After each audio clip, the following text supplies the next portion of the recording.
నిరీక్షణ ఉంది.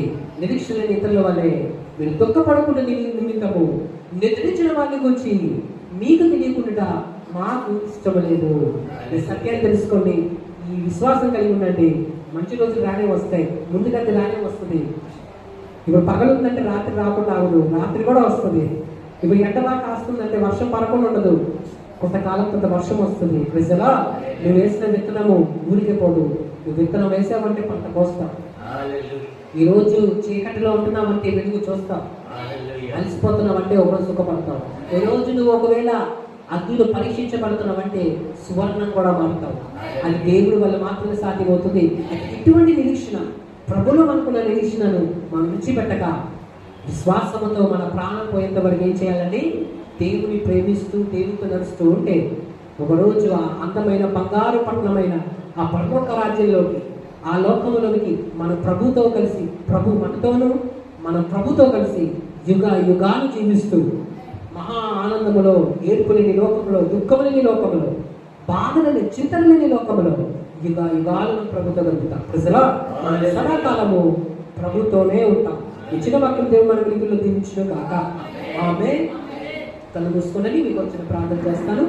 మహోన్నతుడు మా ప్రేమ గల దేవా, మీ పరిశుద్ధమైన నామములో నేను ప్రార్థిస్తున్నాను. ఇంతవరకు విన్న వాక్యంలో దేవా తండ్రి, మీ పరిశుద్ధ వాక్యంతో మనతో మాట్లాడినందుకు స్తోత్రం. ప్రేమ గల తండ్రి, మీ ప్రజలు మీ వాక్యం విని ఉండగా వారి హృదయంలో ఎటువంటి బాధ కష్టం ఉన్నా అది మీ చేతికి అప్పగిస్తున్నాను తండ్రి. విన్న వాక్యం నూడెట్లుగా వాళ్ళు ఫలింపచేయండి. ఈరోజు మాకు నిరీక్షణ ఉందని మాకు చెప్పావు ప్రభు. ఆ నిరీక్షణ మేము కలిగిన వారమే. మంచి రోజులు రానే వస్తాయి, మంచి జరుగుతుంది, దేవుడు జరిగిస్తారని ఒక గొప్ప విశ్వాసం కలిగిన వారమే ముందుకు వెళ్ళిపోయే కృపనివ్వండి తండ్రి. ప్రేమ గల దేవా, విన్న వాక్యం దృష్టిలో ఎత్తుకొని పోకుండా మీ వాక్యాన్ని మాలో నూడెట్లుగా ఫలింపచేయండి. వాక్యంలో పడే స్థితిని ఇవ్వండి. మీ చిత్తమే మాలో జరిగించండి. అదేవిధంగా ప్రియమైన దేవుని బిడ్డలారా, మీకు ఎక్కడైనా ఏమైనా బలహీనతలు ఉంటే అక్కడ చేతికి పెట్టుకోనండి.